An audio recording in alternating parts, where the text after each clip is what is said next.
Oh, welcome to Resonate. Folks, we're so glad today. I've got my friend Dr. Chuks with me, who's going to come. He's sharing a little bit on faith and psychiatry. And Chuks was part of the church that I lead for a short season, and got to know him and his wife as they were qualifying and just going into work. And I just thought it would be great to find out a little bit more. Chuks, how's it been going for you? What's been happening, and to have this discussion around the frontiers of faith and psychiatry. Chuks is such a multi-talented guy. For those who don't know him, he's a psychiatrist. He's an incredible drummer. I need to book a gig with you, by the way. We've got to get. Oh, that would be fun. That would be really fun. We've got to play in the same room some point soon. That would be really fun. And he's done an incredible podcast called The Daily Benefit, which has run for around, is it 300? 300 days. Unfortunately, it's had to come to an end just because of, clashes of schedules. It's one of those things that if you're doing something like that, a daily podcast, which a lot of people are amazed about, but daily podcast, you need time for it. Yeah. And I just don't think the schedule it got to the point where it's so unrelenting that doing it for the sake of doing it defeats the whole point of me doing it. So 300 days. Such a great podcast. I really benefited just from the ones that I dipped into. Super short. No pun intended. No, absolutely. 3 minutes usually, isn't it? But powerful and faith-based devotions with a punch, and they have such a great feel and a resonance to them. Even the musical, there's a sense you can tell there's a musician who's produced it. Yeah, I'm so happy you think that. So the actual clip at the beginning was from a band called Nashville Life Music. Yeah. And the music through it is one of my favorite gospel rappers, SO. Yeah. He's a Londoner, and he's really, really good. So anyway, those are the kind of, we wanted it to have a bit of a zip to it, a bit of a pop for the morning, because not everyone, unfortunately, in the life we live has as much time as they probably want to spend on their devotion. Or they do have the time, but they've chosen, or they're in a season where they don't feel ready to give that volume of time. So it's one of those ways where 3 minutes is perfect. That's the thing. Great. So you can there'll be some times people are like, oh my goodness, I'm on my way into work, I realize, I haven't even read my Bible and I really wanted to. Boom, you put it on, it's 3 minutes long, and you get a challenge, a bit of something of a bite to just keep munching on through the whole day. I was just amazed, I don't know what your source was for that, Chuks, but it just, everyone I've listened to had a very simple punch and a practical prayer at the end of it. And I thought, wow, this guy's really got the rhythm here. Well, this is the thing. I never wanted to come across as being a teacher or some kind of authority, because I hopefully it came across as just a regular guy who obviously happens to be a doctor and enjoys his faith and wants to just see Christ in everyday things. Yeah. And then at the end of it, leave a challenge, like a thought for the day. You nailed it. You nailed it completely. Thank you. It was great. So, mate, you've been into doing society. You are a doctor. You're a psychiatrist. Just tell me, why psychiatry? What made you choose psychiatry, and how's that working out? Well, to be honest, psychiatry was never really the thing I wanted to do. Okay, now you tell me. No, I'm just going to be really honest and open. We can open a level like this, Phil. It never really wanted to be it was never really the thing I wanted to do. I actually was really into eyes, ophthalmology. That's what I wanted to do. I wanted to be an eye surgeon. I found eyes absolutely fascinating. I love the fact that you can look into the eyes and see if someone has high blood pressure, see if they have diabetes, see if someone is losing their eyesight. There's just so much you can see. The eyes can tell us about the state of the body. And I particularly like that. Plus, I just find eyes they look quite nice. You know, people say staring into their eyes. I notice people's eye color, stuff like that. That's kind of what I wanted to do entering med school. And then again, throughout the whole 6 years of medical school, I wanted to do that. I did some research around it until I don't know what, I think it was a gradual process. I realized the people who were going into ophthalmology, they had my passion times 10. Yeah, and it's a very competitive field, and you really need to love eyes to dedicate your whole life to it. And then I almost felt, here's my personality, because I tend to be quite a people person. You know, I just talk to people, quite outgoing. I just love, I love that you can meet someone for the very first time, I don't know, who's 30 years old, and you have all this story behind this person, that they have so many stories to share. Yeah. So I just generally find people very interesting. And I did get a distinct, I don't know when it was, but I got a distinct impression that if I were to go down the line of ophthalmology, I would limit myself in, and I wouldn't be able to, if you like, exercise those muscles, which I believe God had given me. Then I realized that, and actually initially why I didn't want to do psychiatry is my dad does psychiatry, and I didn't want to be like a mini version of my dad. So that was kind of like, so I kind of disregarded it. But then I actually realized that psychiatry transcends all other specialties. Someone with eye problems can also have mental health problems. Someone who has lung problems can also have mental health problems. We're all kind of have mental health, good or bad. And, you know, especially now, the stigma is so severe, but it's improving, and there's a lot of research around it, and there's lots we don't know, and there's all these amazing people doing amazing research and all sorts of stuff. So, and as I'm sure you know, Bill, there's more, you know, more in the press, more in the media now than ever before. Like, even in athletics, we're in the middle of the Olympics, and we can see, you know, what's been going on with that. Yeah, it really is.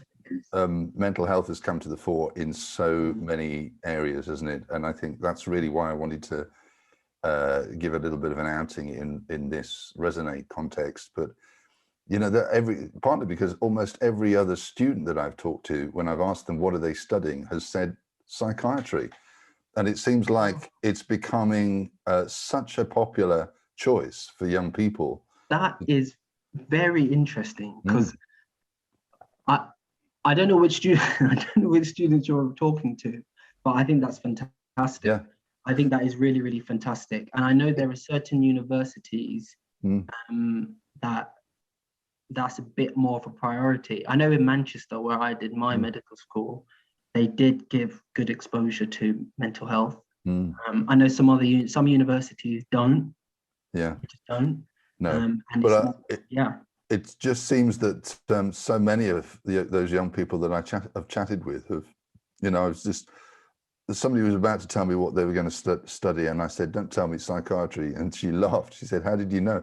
I said, because 1 in 2 seem to be saying that at the moment. But I think I've got a theory that, you know, it's taking on a fascination because young people want to understand the human condition, and it's become one of the main sciences really that gives people that breadth and freedom to explore in so many directions. You know, there's a kind of there's a metaphysical context to psychiatry as well. I think that some of the young people are interested in the whole impact of history and culture and mythology and all of that. It touches into so many areas, and obviously there's the neuroscience bits, which I was telling you before. I spend a bit of time reading books on that, just because the workings of the brain just fascinate me. You know, you read that stuff and you think, we are so fearfully and wonderfully made. Gosh, it's so complex, beautifully complex. Yeah, absolutely. And this is it, basically. This is it. Psychiatry is so holistic. So holistic, and you know, there aren't many other specialties that I can think of that really kind of interrogate the whole person. And And yeah, that's what I really do love it. And my line of work, I really enjoy it. I wouldn't just a small thing. I probably wouldn't call myself a psychiatrist yet. I'd call myself a psychiatric doctor. Yes. Or like someone a doctor in psychiatry. That's what because I don't really know when you can qualify to call yourself a psychiatrist, but the training is long. The training is long, but the good thing is the learning never stops, as you can imagine. And, so do you get a lot of clinical practice, or is that something that is still further down the road? How's it yeah, working? so I'm work on an eating disorders ward in particular, which is fascinating. That in particular is the real intersection between physical health and mental health.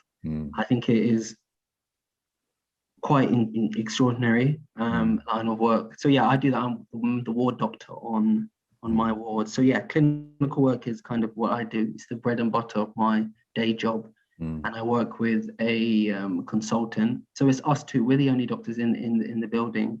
The rest of the team is made up with nurses, psychologists, dietitians, support workers, kind of psychotherapists. Amazing. We have the whole lot.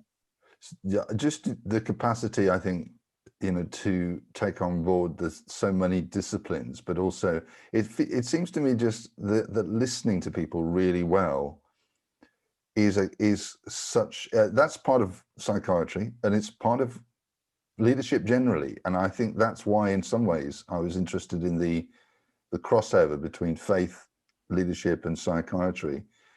And because without being fully present, without being able to present some kind of, I think the popular phrase now is non-anxious presence, is that if you can listen well enough to people, they will tell you the most incredible things. They will tell you their life stories, and then obviously you have with that some measure of responsibility to what do you do with it when people share that. Yeah, absolutely. There's a massive vulnerability that the patients, the service users, as we prefer to call them, they're making themselves vulnerable to you. They're coming to you for help. Basically, they might not say it openly, but or indirectly they're crying out for help. And you're right. We have to listen well. We have to listen well and listen well. And because some of the things they're saying are subtle, very, very subtle. So you have to make sure you listen well. And give me an example here. So someone might say, I have a really good relationship with my dad. And then you interrogate a bit more into that. And they say, yeah, my relationship's amazing. I can't do anything without my dad. And then you look, and then on the face of it, you're like, oh, fantastic, great relationship. But then there have been occasions where you've actually delved in deeper, and that's an unhealthy relationship. Yeah. There's actually something behind that. Yeah. And that is, and don't get me wrong, 99% of the time, it's just they have a good relationship with their dad. And it's a great thing, but actually it's the subtleties of communication, and it's the idea that different members of the team look at the patient from different angles. It's that whole idea where where you have a massive elephant and different people standing around the elephant, and someone sees the front, someone sees the side. So we all have different, the way someone relates to me isn't the same way they relate to the dietitian or the psychologist. So we'll come together and actually we can start to pick apart the case or the service user's story, as it were. Yeah. And then that's where we get some really, really good good results. So you will all look at it and describe what you're hearing, and that builds a clearer picture. That's so helpful, that multidisciplinary approach, isn't it? Yeah. So in terms of psychology and faith, how does it work for you? I'm interested to hear your take on the relationship really between church and mental health, or faith and mental health, I mean, maybe you could tell us a bit about your faith journey first, and just to give people a bit of a background. Yeah, so background, so Nigerian parents, they came over here early 90s. I was born here. Interestingly, I was the only one in my family out of my 4 siblings born in the UK, but that was more out of chance. My older sister was born before me back in Nigeria before my parents moved over. And my little brother and sister were born on holiday in the US. But that's by chance. So I'm the only one born in the UK. They're both Christians, my parents. I grew up going to church. It was only until maybe 2004 that I can say that is when I became a Christian for myself. That's when I remember saying to God that I actually wanted to put him first. Now, as you can imagine, just between the 10 and up to through your teens and beyond, it's just been a bit of a roller coaster. At some points, your Bible's so far away from you, even just to open it, just seems like the biggest ordeal. And you do feel very disconnected. But other times, obviously, you feel very close to your Heavenly Father, and then you're making a conscious effort to grow that relationship. And then obviously there's the next stage of then sharing with others. One thing I have always done is I've made it clear that I'm a Christian in my places of work or my schools, and I have never really had a problem talking about my faith at all. So that's gone okay for you? Yeah, it has. I have never really had a problem talking about my faith. Because it can be very challenging in some work environments, can't it? Yeah, it can be, and it's regrettable that some people, especially in the health space, don't find it. They don't, in my opinion, they don't find the best way of communicating there.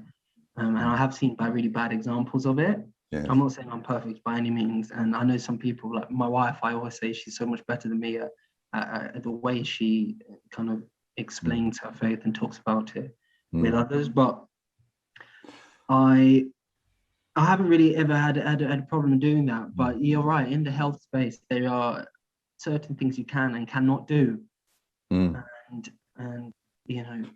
if wisdom is key. Yeah. And I always believe, God gives us wisdom to apply rules well. And it's very simple. There are certain things that you can and cannot do based on your job.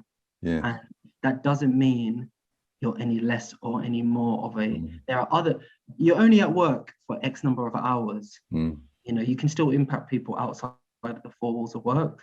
And anyway, that's just not get into that, because that's my first exposure to a psychiatrist of faith was Dr. Stuart Checkley. He was a dean at the Maudsley Hospital.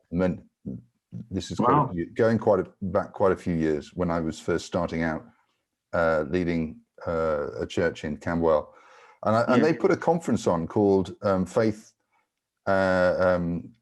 or Psychiatry and Religion. That's right, I remember it now. And I went in to the sessions that Stuart was doing, and he did a masterclass of first of all, he went around the room and said, why are people there? And there's everyone in the room.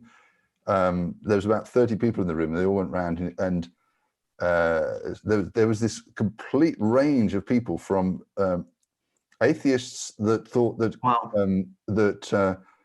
that religion was a mental illness, and Christians that thought that psychiatry was of the devil, and every shade in between, and but it was the full range of people in the room, and I thought, well, what's he going to do? How's he going to handle this? And he was amazing, because what he did was he said, first of all, let me just explain to you. He says, I'm a person of faith and a clinical psychiatrist, and just to say that psychiatry or mental illness is referred to in the scriptures, and he talked about David feigning mental illness and gave various other scripture references to indicate that the Bible referenced mental illness. Yeah.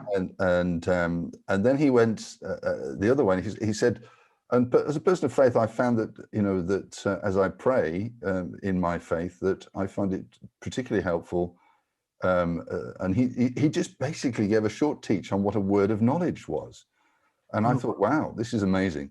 And he explained how during, with certain multidisciplinary kind of bringing that to bear with certain characters, people had given up on one or two cases. And as he prayed, he'd found something to share and say something that had broken through and broken ground in those really difficult cases. And obviously he was a very well respected and high regarded doctor. What he did was amazing, because all the Christians were leaning in, and all the psychiatrists were leaning in, and all the mixture, all the other kind of blend of faith shades of belief. And it was just a masterclass, and I just thought he did a great job. Amazing. I love that. Yeah, I love the kind of, you have a faith that you believe is the key, and you need others to appreciate and grasp the importance of it. You have to do it properly. You have to do it properly, in my opinion. It reminds me of when I was dating my wife, and I wanted my family to like her. I wanted my parents to approve her, as it were. And so I needed to do things properly. I needed to make sure that I do well in my exams, because I know if I didn't do well in my exams and they knew about her, the first thing they would say is, oh, it's because you're with that girl, she's distracting you, do you see what I'm saying? I needed to do things right so they could accept her. And there is a way in which you portray information, a way in which you communicate it, which is, I actually think, possible. It's possible. It's possible. It's difficult, but possible. Yes. Well, the medium is the message is the phrase that I often go back to, because I think that, it's the way, it's not what you say, but the way you say it, as well as, so if people can't appreciate the vehicle or the way in which you're saying things, then... and don't get me wrong, there will always be the word of God, the word...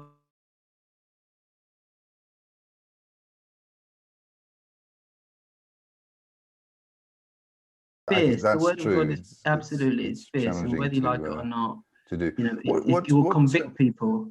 Yes. What would you say about the relationship between mental health and as it relates to meaning and purpose? How is, that's a question that I'm quite interested in. Well, okay, so God created us as very, very complex people. Honestly, for the life of me, I can never really understand why it seems so hard for Christians to understand mental health. I just don't. And don't get me wrong, this isn't all Christians, and there's some amazing charities, amazing people. I know there's what's her name? There's Kate Middleton and Dr Chuks. There's some people, they're HTB, but based in London. They're doing some amazing work with the charity. I forget its name. There's some people who are doing really, really amazing work, and actually they're at the intersection of mental health and faith. And we're talking about it more in churches. I just feel like God made us so complex. Physical, mental, psychological, spiritual, so complex. And I just it baffles me how people can be praying and believe in the supernatural, but yet have completely lost the idea that actually you can go through inner turmoil, psychological, in a turmoil that manifests as, the thing is, people don't like to put labels on it, and I get it. Like even my parents, they don't like using the word stress. They don't say stress very easily as much as we say it here in the Western world. They're like, oh, what do you have to be stressed about? You know, we went in Nigeria, we went through way more stress. And to be honest, to a certain extent, they went through more stress, but I wouldn't even so much say it's more stress. I think it's different stress. But they wouldn't call it stress. You know, my dad is literally running away from bombs in the Biafran War. Okay. You know, in the 60s, but he wouldn't call it stress. So it's just semantics. It's what you just decide to call it.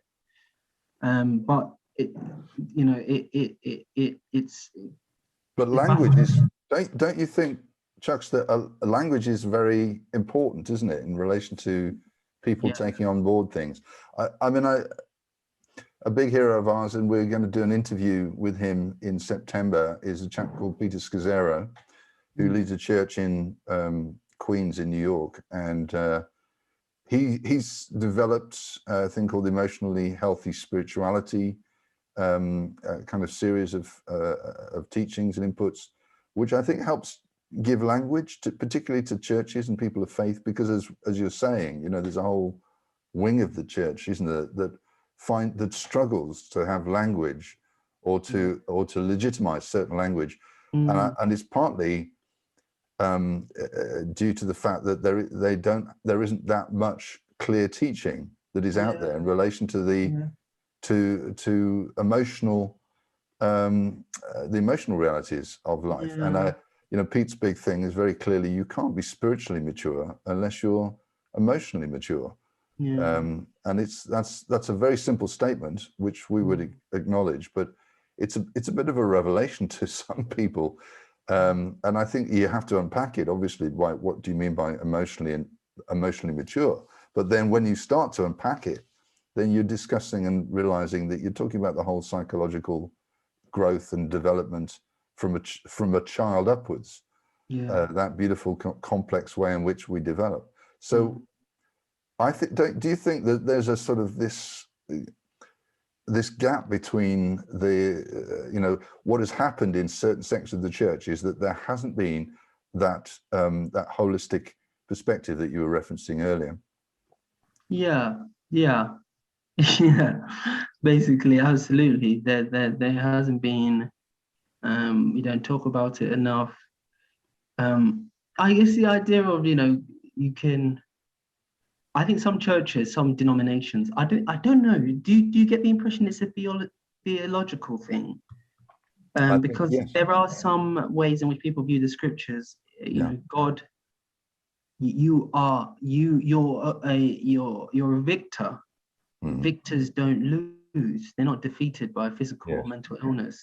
Well, that's a very distinctly charismatic or Pentecostal theological perspective. It probably, and those are the circles that I've definitely grown up in. So maybe I'm more, maybe that. I mean, it's not exclusively those, you know. Of course, definitely not by any stretch of the imagination. But I guess I can only talk about from my context. I've definitely noticed this kind of like, you are a victor.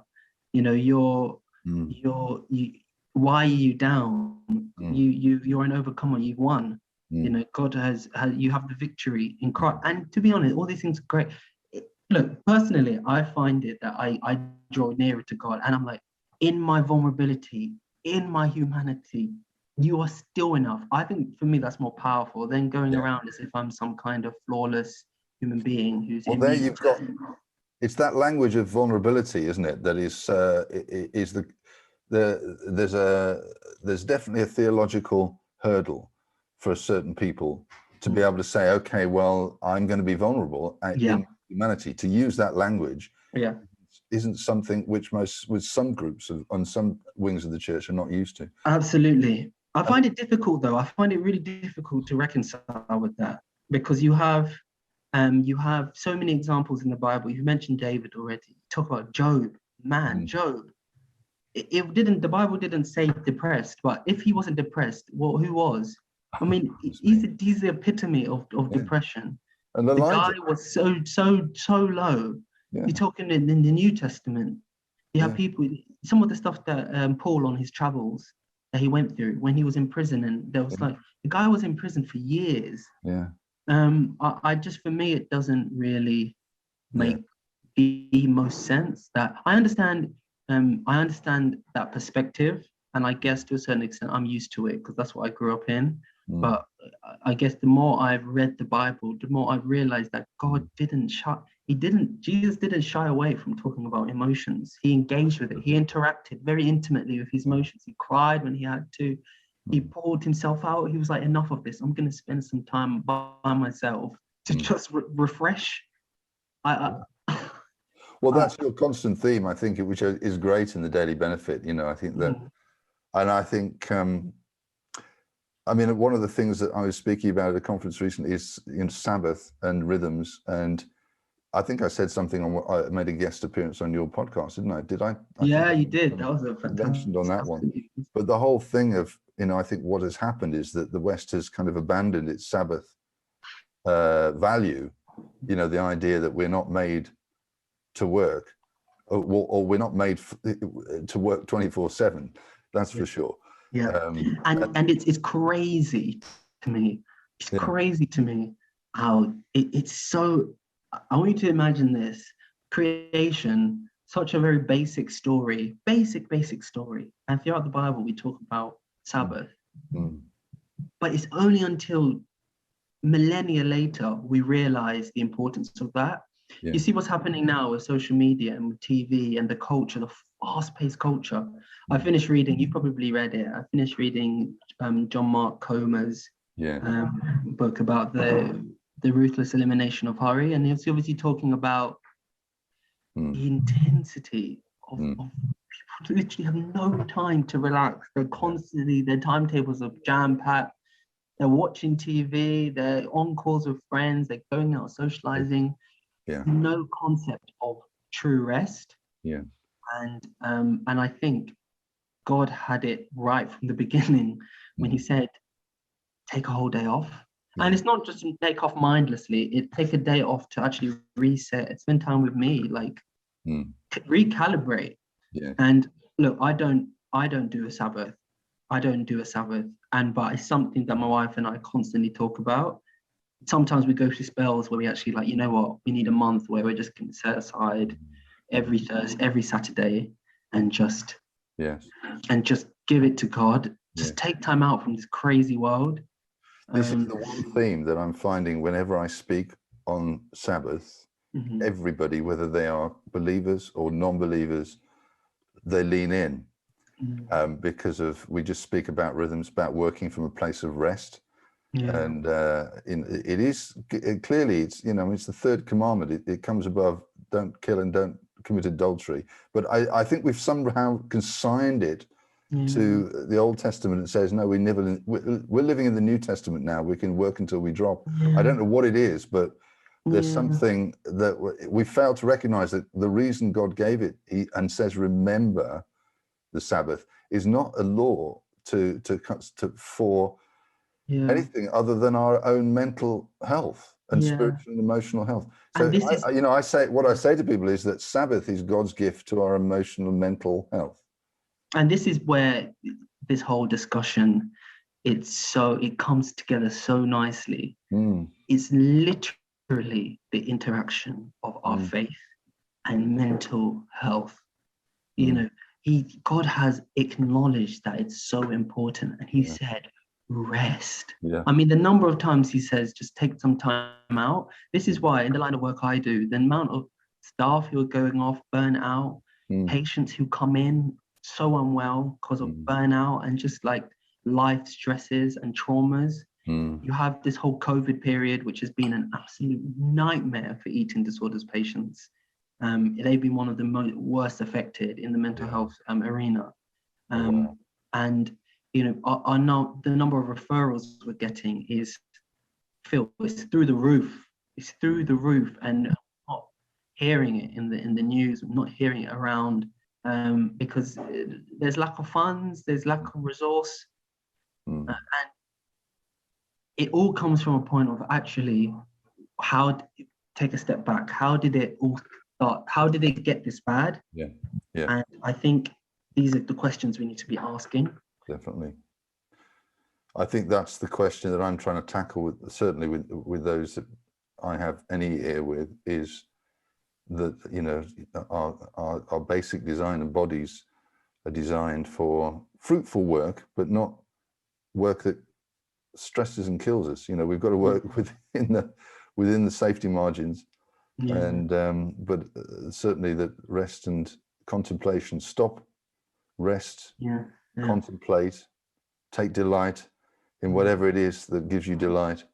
But that how do you find it, the balance between working hard and, because I think so, constant you know, challenge. Yeah, it's a challenge. It's a life. That's why I think God says, remember. You know, a lot of the commandments are couched in, you know, thou shalt not. But he says in this one, he says, remember. And the reason he says remember is because we forget. We forget because we can get absorbed in our work, particularly if you enjoy your work as well. You know, not just that work that's really hard or laborious, but work that you enjoy can suck you in to such a point. All-consuming. Very true.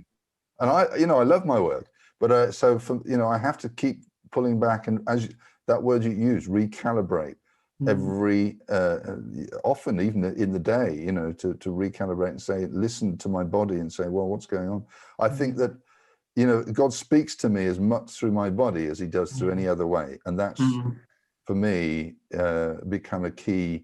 And I know people just mindfulness and all of that, and is a big growing thing. But all the way through Scripture, what you find is God speaking to people through what they felt and what their body was saying as well. I mean, I fortunately have been able to work with some incredible consultants.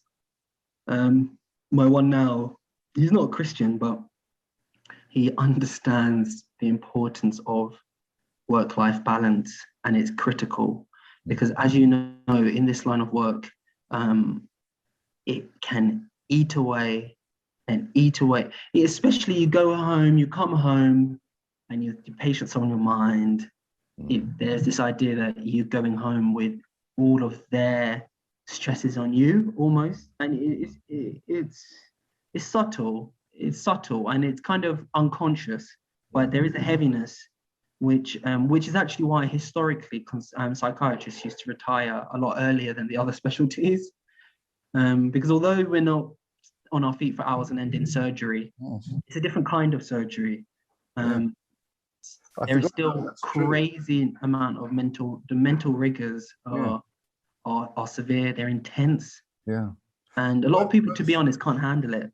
And medical staff were used to be very good at taking sabbaticals, didn't they? That rhythm of taking time out, not just to study, to do study, but to rest, to recoup. It was seen as an absolute necessity, but sabbaticals seem to have gone by the board now. Yeah, unfortunately. Well, I keep pushing them. But so maybe we just land with this question. What are the implications for the church? I mean, we've just been through this pandemic, and we still are in a pandemic, and it's highlighted the whole mental health issue. But what do you feel, what's your take on this, Chuks, in relation to what's the church's role, do you think? How can we get better at talking about mental health, at embracing and gaining better rhythms, modeling that to the communities around us? There's something. I don't know about you, but I found this whole 1.5 years due to this pandemic actually quite challenging. You said you've been quite busy, which is great. But from a very challenging though. Oh no, of course, absolutely, I can imagine, very challenging. But what I said that about you being busy is that I know some people who had the opposite, and they've actually they've pulled back. They haven't engaged. They definitely have not been busy with anything church related. And for us, it was very difficult, kind of 1.5 years, because there's been kind of, in a lot of ways, we've used it as an opportunity to engage with different churches. because you can key in online. We've just been good. We've always wanted to visit some churches in London, and where we live in London, as you know, Bill, there's so many different churches.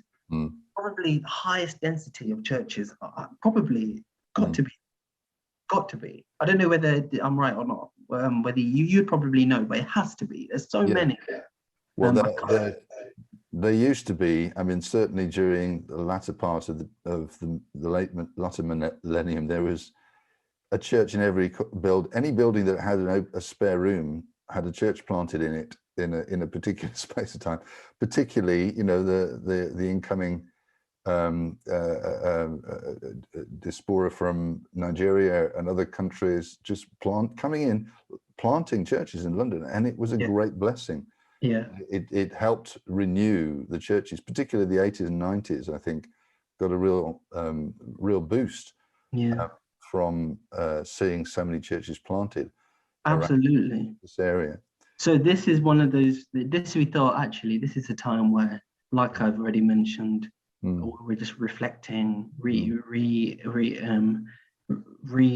strategizing, processing things, and actually we thought, some of these churches would love to just visit in person, but because we were so keyed into our church when things were face to face, you couldn't just go around to different churches face to face. That's the thing. I can get, I lead a church, but I can still visit loads of other churches now. This is the thing. You can, but I guess it's just something that we just just didn't do. I just handed over my church, so I'm free and open to offers. No, I'm not saying that. But the plan is, to say, well, okay, what does church planting look in this next season? I think these core underlying values, mental health, rhythms, Sabbath, even sabbaticals, these are values I would want to build into anything that I build moving forward. Yeah, it certainly is. We visited, like I said, different churches online, and we've been really, for the season in which it went on, being really blessed by it. I think the church needs to kick on now. I think it needs to wake up and crack on again, because ultimately things have opening out, and there has been a bit of slumber from my perspective, and I've spoken to a few who actually, this is time to get back in and get back to doing things. Kind of fortunately, we're in a situation in this country that we can actually move on a bit quicker because of things like the vaccine and stuff like that. But yeah, I think the future. I think firstly, like I said, spiritually we need to be we need to get back in. We need to get back in and the church needs to wake up again. And then I'll just say that the church leaders certainly have not had a break, because they've all had to, 80% of them, the 80% that didn't have online presence they've had to suddenly learn how to be TV producers as well as church leaders. No, you guys are stressed out. No, many people. Church leaders they are real champions, because I can only imagine their workload would have just absolutely tripled.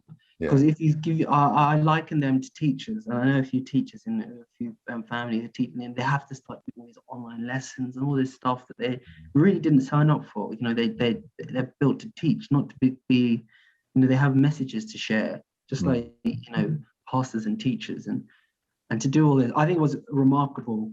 But I guess what I mean by the slumber, I talk about actually we need to get back to it, because there have been casualties of this COVID, and we can't let the church operations be one of them. And then when we're back up again, we need to. I think what would be really nice is if, I don't know whether you're really well connected, Bill.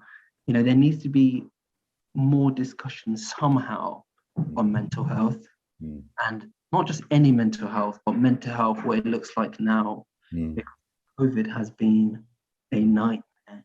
It's It definitely has. Nightmare for things mental health and how we tackle it. The church needs to get involved with community stuff. How are we going to move out of our church spaces and actually help people out there?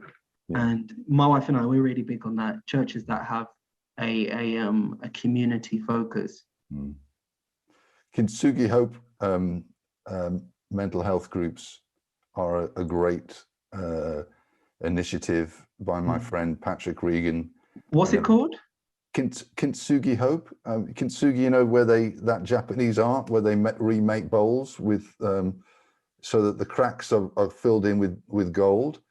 I think so that a thing that has been broken is remade more beautiful. It's called kintsugi. I think that's how you say it. It's Japanese. Amazing. But it's Kintsugi Hope mental health groups are springing up all over the country. Wow. Through Patrick's initiative, which is great. I'm so proud of Patrick and what he's done with those. But wow, that's incredible. Yeah, I've just one of the things certainly really we were going to try and do in Southwark is get together churches just to have a service of remembrance and a service of celebration of the lives of those who we've lost during COVID. Yeah. So an opportunity to grieve corporately, but also celebrate, because I think that's going to be necessary for us, isn't it? The Mind and Soul Foundation, that's what it's called, with Kate Middleton, who's a key part of it. Yes. And with there's a couple of others, Dr. Like I said, there's Dr. Chichi. He's a psychiatrist, actually, interestingly enough. And a few, I mean, they do some fantastic work. The church needs to be contemporary. That's what it needs to be. It needs to be contemporary. It doesn't need to be trendy. And I think that's what people are worried about being when they talk about, when they get stuck in with what's happening out there. Contemporary means with the temporary. It's running alongside what's happening out there. So you're not modernizing and loud music. That's not what we're talking about. It's about what's happening outside in the space, and how will the church give their perspective on that, and how will it run contemporary with it. And I think that's important. We're not being about being trendy. We're not interested in that. And I think this is where the church needs to definitely. I mean, the need is so great. The need is so great. And I think that is step one. Phil, I don't know how we're going to do it. But the church needs to talk about it. That's key. So I don't know how you're going to get the. Well, you're very well connected. This kind of conversation is, going out there, and it's part of that process. But maybe that's a good place to land us today. But it's been so good to chat with you, Chuks, and to see you thriving, doing well in the work, even in such a challenging season. And we need more men of faith like you doing what you're doing, and giving sharing of faith, but also, as you say, being absolutely engaged with the contemporary issues.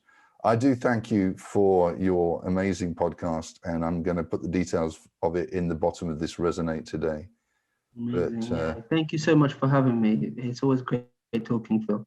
Oh, it's great, mate. Thank you for giving our listeners something to think about, and look forward to next time we meet. I will give a follow-up on seeing how we can get in the same place to either do a scuba dive or a gig. Ooh, yes, please. Yes.